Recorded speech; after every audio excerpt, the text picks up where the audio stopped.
This brake pedal's super hard. I'm like jamming on it just to stop it. It's floored. Pedal is on the floor. Okay, test drive is not gonna happen because I literally can't even move. I can't believe this is even running this way. This exhaust has to be plugged up. Here, I'm at wide open throttle.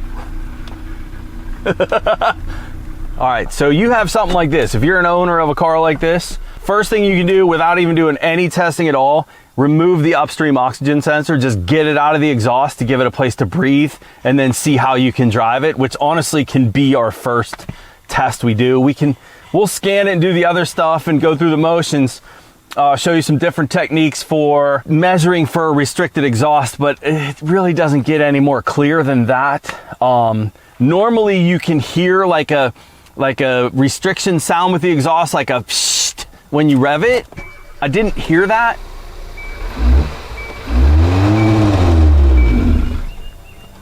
Wow.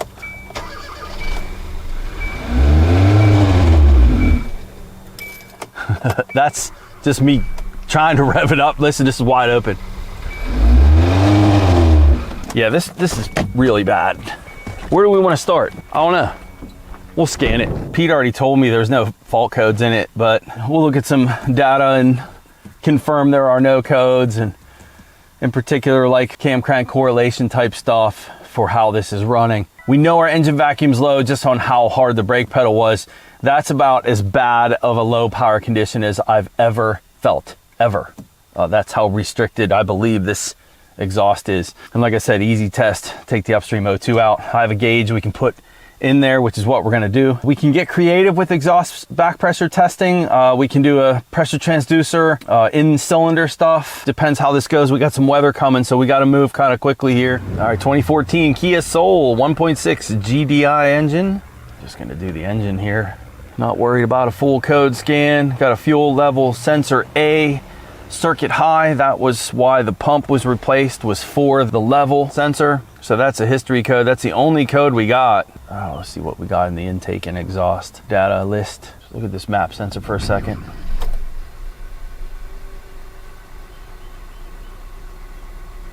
Down to 1.6. Pretty typical 1.5. See if this climbs. Better vacuum at 1700 RPM. Yeah, we're losing vacuum here as I'm raising my RPM. Look how high that map sensor's voltage is getting. So our vacuum is dropping significantly here. Wow. That's back to idle.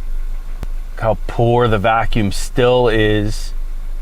Yeah, I mean, there's really no reason to do any other checks here. This is not some kind of mixture issue, fuel issue. You're not going to see that kind of map voltage. Yeah, I can't even rev it. You can look at the downstream sensor too. This is wide open throttle right now. Pedal is on the floor, wide open throttle. This is a wideband upstream, so I'm looking at the downstream just to show you guys this is not a lean condition. 800 millivolt plus on the downstream O2. I don't even need to worry about interpretation of the wideband sensor. That's enough for me. This is not a fuel delivery issue. Manifold vacuum is really, really poor. Our key on engine off map voltage is 3.8, right? That's basically atmospheric pressure. And you can see how poor that vacuum is. We really want to be down around that 1.4 number or less. And this is just me barely touching the throttle, 1200, 1300 RPM. Really, really piss poor vacuum. As far as our cam timing and stuff goes, we have no faults for any of that. Of course, that's a possibility too. I don't know which data list would have that, but we can look real quick. I'm honestly wasting my time. Let's just pull that upstream O2 sensor out and I'll just prove it to you guys. Okay, that's the plan. All right, so we could pull a plug and do it that way too, and put a scope on it, pressure transducer. I'm not sure I want to do all that. We got some weather coming. I need to get this done quickly. Okay, O2 is out. And what we can do, honestly, is we can just start it and rev it, see how it revs, which is what I'd tell you guys to do if you didn't have the tools. I'd say remove the upstream oxygen sensor and then start it back up and see how it runs.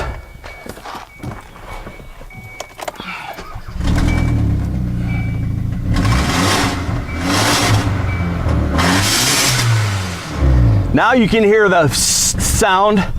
The other thing too is I can rev it now and I couldn't before. Let me show you this map data again. This will be a lot different number wise. We're 1.6, raise my RPM.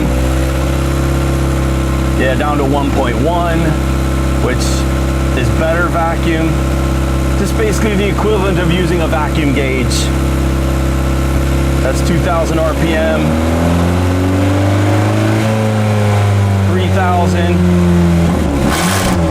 Yeah. All right. Now we'll do the measurement for you, because we still have an issue. So I made this tool years ago. All it is a old oxygen sensor, and I cut the top off, the bottom off, and I took a punch and punched out all the guts of it. So now I have a tool to plug in to where the oxygen sensor goes, an adapter for my vacuum / pressure gauge. There you go. And I've been using it for forever. That's super cool. Yeah, I mean, they make better ones than this, but you know, if you can make one, right? And that doesn't need to be tightened with a wrench, just by hand is fine. Small leakage there makes no difference for this measurement. This is probably gonna blow my gauge off. So we have pressure on this side, we're at 0. What we're gonna see is numbers climb, and the number we use is no more than 2 PSI at 3,000 RPM. Okay. This gauge is probably gonna bury, is my guess. Yeah. It's still sitting around 0.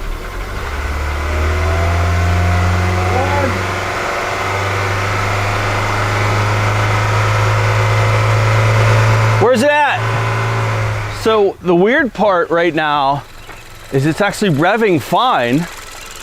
Like, did you see all the smoke whenever did we like blow all the shit that was on the front of the cat off? That doesn't make any sense at all.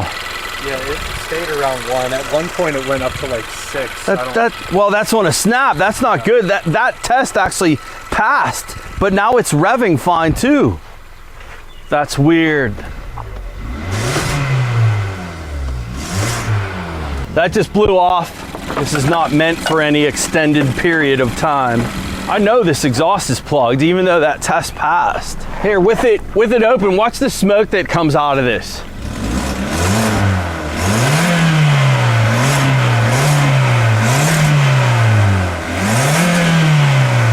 That really doesn't show it, but it was like a brownish, the first time we did it, it was like a brownish colored smoke. It was a really weird color. Now I just gotta prove it. If I wasn't filming for you guys, I think I'd be making the call. Based on what? Based on, I couldn't rev it until I pulled the oxygen sensor out. And now I'm able to. Where are we at? Under 1. Still under 1. That's stupid. It's like whatever restriction was there, like we freaking blew it out. For real. Here, just to give you an idea, this is with the upstream O2 removed. See the difference in power, right? Must have been like, I don't know, some kind of powdery residue sitting all over the front face of that cat. Now we gotta put the O2 back in and go drive it and make it do it again. Do you think it will? I don't know. I've never had a intermittent plugged exhaust. This was a plugged exhaust. I don't know if the camera caught it, that brownish smoke that was coming out. It's like, what did somebody do? What's the history? I want a history now. When did this start? Why did that just fix our restricted exhaust? Hey Pete, what did they say like when it started running bad for them? They were driving home. That's it? They didn't run any additives or anything in the tank, or have somebody do some kind of induction service or nothing? They're just driving back. They used different gas or something maybe. Well, the funny thing Can is you use the other when I gas in pulled the upstream O2 out, and then I showed how we could rev it. I know the exhaust is plugged. Right. There was this brownish colored smoke that came out, and now it's running fine. It's like I blew it out, but you can't, like when a cat melts down, you can't just blow it out. I'm gonna put the O2 back in and go drive it. You got some mechanic gloves? I forgot mine. Might be like OJ. Yeah, if the glove don't fit. Is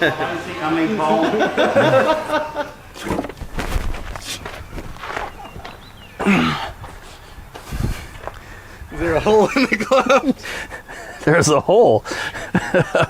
So for where we are right now, I'm really glad we didn't choose to go in cylinder pressure transducer, because we would have looked at that and been like, I can't see anything, you know? I am a fan of the old school, remove the upstream O2 sensor. It has never failed me for catching a restricted exhaust. And I know you guys are questioning me on this call so far, but whatever I did, removing that upstream O2 and then revving it, it blew out some crap that was in there, and now it's revving okay. So my hopes are that we can recreate the fault on a test drive, and I'm putting the O2 sensor back in so we can do that. If we can't duplicate it, then we count our blessings, and then is it gonna happen again? And I think the answer to that is most likely yes. That's so crazy. You couldn't even get it. Oh, we couldn't even get it out of the garage.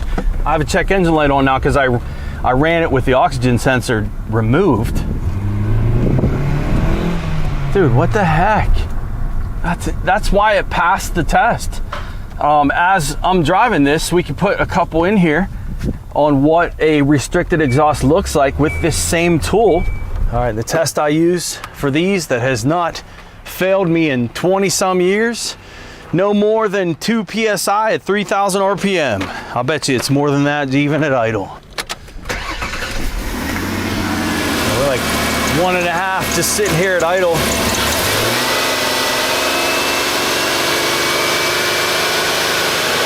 4 PSI. Absolutely, that exhaust is restricted still. Raise my RPM to about 3,000.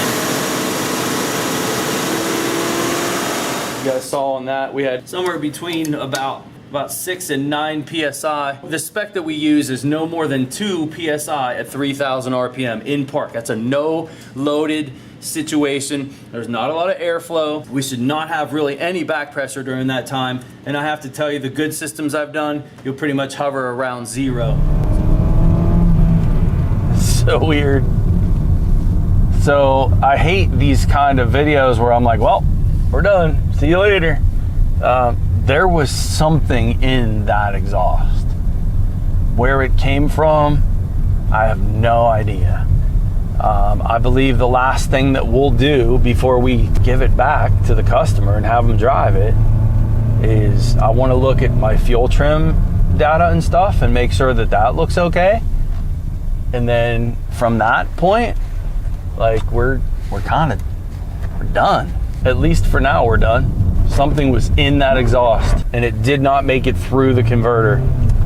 By the way, there's 79,000 miles on this. I should call John and ask him if he's ever seen anything like this. Kia type? Yeah.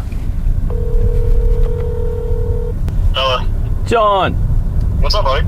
Hey, I got a tech question for you. All right. So this 14 Kia Soul, I know that's old to you, 1.6 GDI. Okay. It has a severely restricted cat, okay?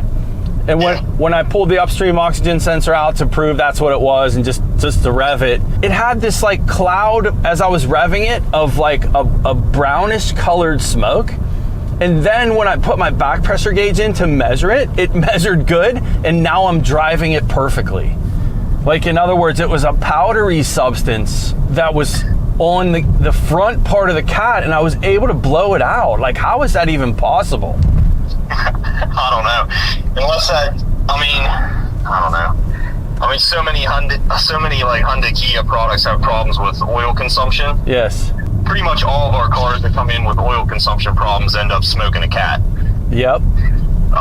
Do you think it was like a burnt oil residue then that was like all over the front face of the honeycomb, and then possibly. And then by me like taking the upstream O2 out and then revving it, it was able to blow all that crap off the front of it? Like, doesn't make sense. Like it. I mean, I don't. John, I've never seen this. I could, like, yeah, like it's running perfectly. It's running perfectly. I know, like, so when our cats do go bad, pretty much all the time when I pull the cat off, like way down low at the bottom, there's just like a bunch of like metal flake powder down in there. So that's exactly what I. But it's usually not like dark in color. It's usually like lighter in color, like a real light tan or almost like whitish. Okay, that's exactly what we saw. It was like a tannish colored, I said brown, but there was a hue to it. When I pulled the sensor out and revved it, like all of this, it was a smoke, so I couldn't see it the way you saw it because it was in a cloud of exhaust gases, But that's exactly what I saw. Well, that helps. I'm sure you got a bad cat. I mean, we see it all the time. Like, but you have seen a powdery like substance in the cats when you pull. You have. Oh, yeah, without a doubt. But I can't say that I've honestly seen it on top of the honeycomb, you know what I mean? It's always laying in the bottom, like almost where the cat detaches from the rest of the exhaust, like kind of so like at the bottom of the manifold where it goes into a flange to hook to the rest of the exhaust, like right in that end piece right after the honeycomb is where I would see that material. And when you see that material, is the cat also melted too when you see it on these, John? I mean, like they're either plugged or they're coming in with a PO420. Yeah, right. Dude, that was crazy. I've never seen anything like it, John. Weird the way it was happening. Fuel trim numbers look good too, by the way. Idle adaptation bank 1 is 0.4, right? 1.003 on the part load. Like, yes, you don't have any issues that would cause the cat to go bad. No. That's a weird one. I can't ever say that I've had a cat unclog. I know, me either. I never have either. It's not often you pull the upstream O2 out and rev the shit out of it, which is what I did, but at the same time, I've done that 100 times, and that would never improve a restriction.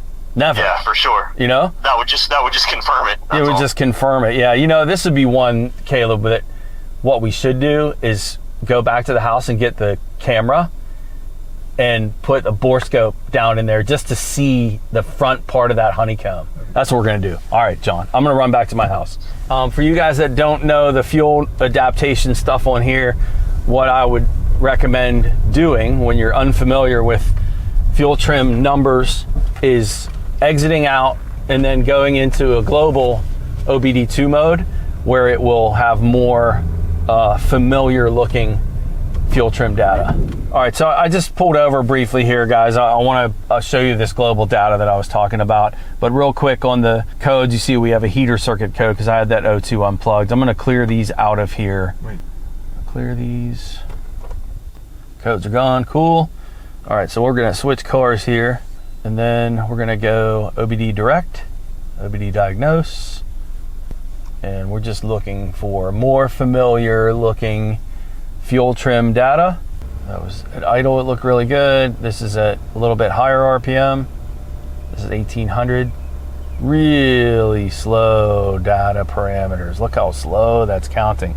So let's customize this, see if we can speed it up at all. That's down here, see how fast that's counting now. That looks great. This is perfect. I know the RPM's not there. That's 2000 RPM. That looks awesome. Here's idle. These numbers look perfect. No problem with these numbers at all. 5%, 1%, plus or minus 10% total trim is really the number we use. So it's not a fuel trim issue. I'm not worried about that. Trims look great on this. No misfires. Car's running good. No reason for this cat to have been restricted. I like what my buddy John said. He is a Kia Hyundai Master Tech. The oil burning problems that these things are having is the highly suspect issue. Again, he mentioned a powdery substance in there too, which is exactly what we saw, although he mentioned on the outlet, not the inlet.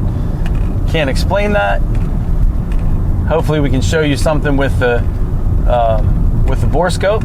Last wide open throttle test we'll do.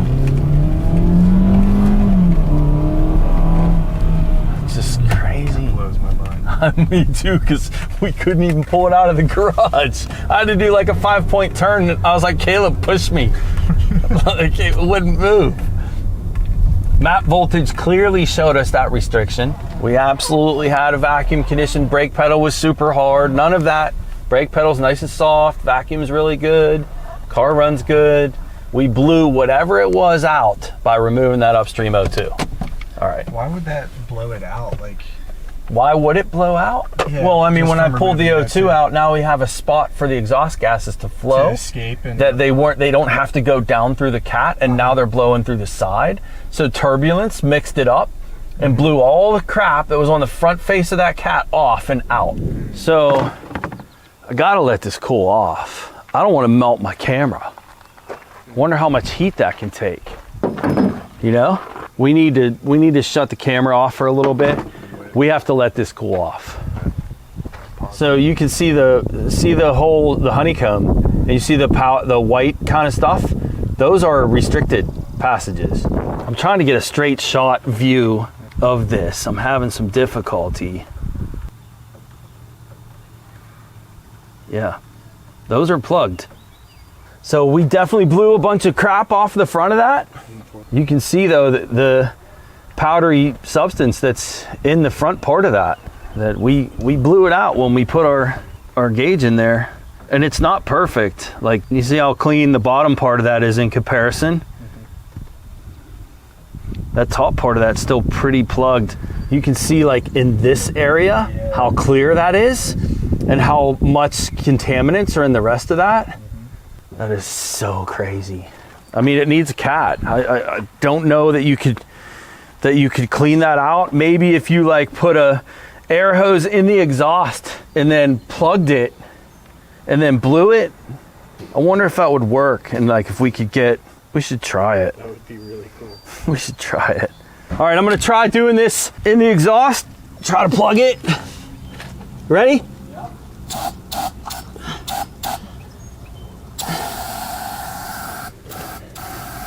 Anything? Yeah, I saw like a speck or two. That's it? Yeah. No good? Yeah.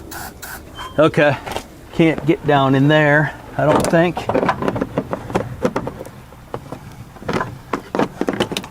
Let's drift this back. I just want to see, get focused on this. If I can change anything. I'm just shocked at like how much that cleaned up for us, you know? Yeah, I mean, you guys can see the crap that's in there. There was enough debris. There was enough debris when we pulled the O2 out. It would have been cool to see that up front. Could not show you the back pressure test because we blew it out. I did talk to the owner, and they do put a quart of oil in this at least between oil changes, so it is consuming oil, and that's what our call is going to be. Oil burning is the cause. That cat's going to need to be replaced. Can it be cleaned? Can it be taken apart and cleaned? That's really not my concern. But that is the call, restricted cat, and that's probably as good of a shot as we're going to see. Yeah, I mean, you can see areas where, like I said, where it's good, you know, where you don't see the powder right in there. Mm-hmm. Yeah.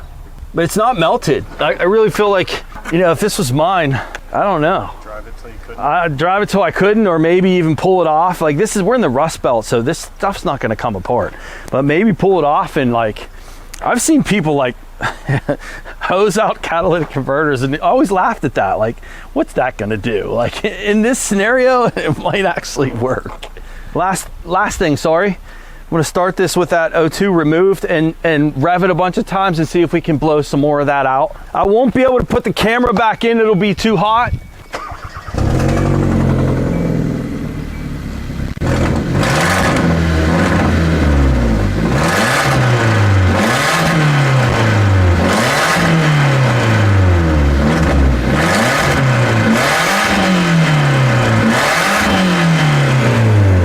know me. Now I want to put the camera back in just to see, but it's going to be too hot, and we're now getting rained on. No. You can see though the areas where it actually did.